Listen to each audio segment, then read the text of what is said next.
Iran এই মুহূর্তে বড় একটি বিপদ থেকে রক্ষা পেল।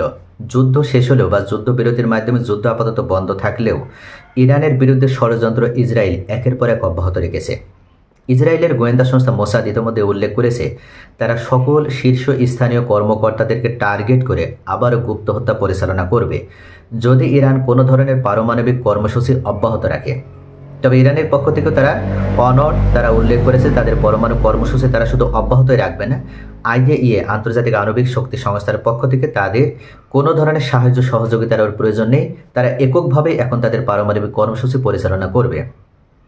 এরই মধ্যে সম্প্রতি এক মারাত্মক বিস্ফোরক মন্তব্য, এমনকি একটা তথ্য ফাঁস করল সিএনএন এবং রয়টার যৌথভাবে। তারা যে তথ্যটা ফাঁস করেছে সেই তথ্য ফাঁসের মাধ্যমে ইরানকে এই মুহূর্তে বড় আকারের একটা বিপদ থেকে রক্ষা পেল। যুক্তরাষ্ট্রে বোমা হামলা চালানো এবং এর জন্য ইরানকে ফাঁসানোর একটি পরিকল্পনা করেছিল ইসরায়েল, এবং এই ষড়যন্ত্রের মূল উদ্দেশ্য ছিল যুক্তরাষ্ট্র ইরানের মধ্যে একটি পূর্ণাঙ্গ যুদ্ধ শুরু করা। এমনই এক ভয়ঙ্কর তথ্য প্রকাশিত হয়েছে। পরিকল্পনা ছিল যুক্তরাষ্ট্রের অভ্যন্তরে একটি ধ্বংসাত্মক ঘটনা ঘটানো হবে এবং এতে ইরান জড়িত তা প্রমাণও করা হবে, যাতে মার্কিন জনমতকে কাজে লাগানো যায় এবং ইরানের বিরুদ্ধে সামরিক পদক্ষেপ নিতে পুনর্রচনাও দেওয়া যায়। ইরানি কর্তৃপক্ষ তার এক বন্ধু রাষ্ট্রের কাছ থেকে এমন ভয়ঙ্কর তথ্য পেয়ে ইসরায়েলি ষড়যন্ত্রের মুখোশ উন্মোচন করেছে দাবি করে সংবাদ মাধ্যমটি জানায়। সম্ভাব্য আক্রমণ সম্পর্কে জানতে পেরে ইরান মার্কিন কর্মকর্তাদের কাছে বার্তা পাঠায় এবং পরিকল্পিত বিস্ফোরণটি ঘটতে বাধা দেয়। অর্থাৎ ইতিমধ্যে এই বিস্ফোরণটি কোথায় ঘটানো হবে এবং এ সম্পর্কে কিন্তু একটা ব্যাপক আগে থেকেই পরিকল্পনা সাজানো এবং সেটা বাস্তবায়নের দিকেও এগিয়ে গিয়েছিল ইসরায়েলের গোয়েন্দা সংস্থা মোসাদ। তবে শেষ মুহূর্তে ইরানের একটি বন্ধুপ্রতিম রাষ্ট্র তারা এই বিষয়টি ইরানকে জানানোর পরপর ইরান মার্কিন যুক্তরাষ্ট্রকে এই বিষয়টি অবহিত করে।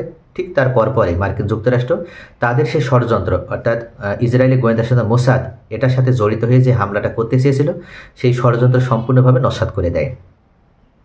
13 জুন বিনা উস্কানিতে ইরানের বিভিন্ন সামরিক, পারমাণবিক ও বেসামরিক স্থাপনায় বিমান হামলা শুরু করে ইরান, যা পরবর্তীতে তেহরান ও তেল আবিবের মধ্যে 12 দিনের একটা সংঘর্ষের রূপ নেয়। এতে কমপক্ষে 606 জন নিহত এবং 5332 জন আহত হন বলে জানিয়েছে ইরানের স্বাস্থ্য মন্ত্রণালয়।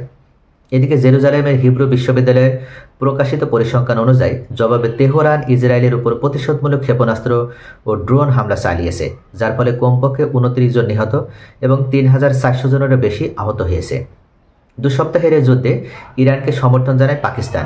পরে যুক্তরাষ্ট্রের মধ্যস্থতায় গত 24 জুন থেকে এই সংঘাত থেমে যায়। কিন্তু মূল বিষয় হচ্ছে এই সংঘাত থেমে গেলেও এখনও পর্যন্ত একের পর এক যে ষড়যন্ত্র এটা কিন্তু ইসরায়েল অব্যাহত রাখবে। ইসরায়েল কখনো ইরানকে শান্তিতে থাকতে দেবে না। ইসরায়েল জানে যে মধ্যপ্রাচ্যের একটাই রাষ্ট্র যেটা আব্রাহাম চুক্তিতে স্বাক্ষর করেনি, এবং আব্রাহাম চুক্তিতে স্বাক্ষর করা তো দূরে থাক, ইসরায়েলের অস্তিত্ব বা বৈধতায় স্বীকার করে না, আর সেই রাষ্ট্রটি হচ্ছে ইরান। মধ্যপ্রাচ্যের সকল রাষ্ট্রকে ইতিমধ্যে ইসরায়েল ও মার্কিন যুক্তরাষ্ট্র তারা গিলে ফেলতে সক্ষম হয়েছে, আর এটা তারা করতে পেরেছে শুধুমাত্র কিছু লোভী শাসকবৃন্দের মাধ্যমে। এই লোভী শাসকবৃন্দ সৌদি আরব, কাতার, বাহরাইন থেকে শুরু করে সংযুক্ত আরব আমিরাত, এই প্রত্যেকটা রাষ্ট্রের শাসকবৃন্দ তাদের কাছে একটাই চাওয়া, তারা নারী চায়, তারা ক্ষমতা চায়।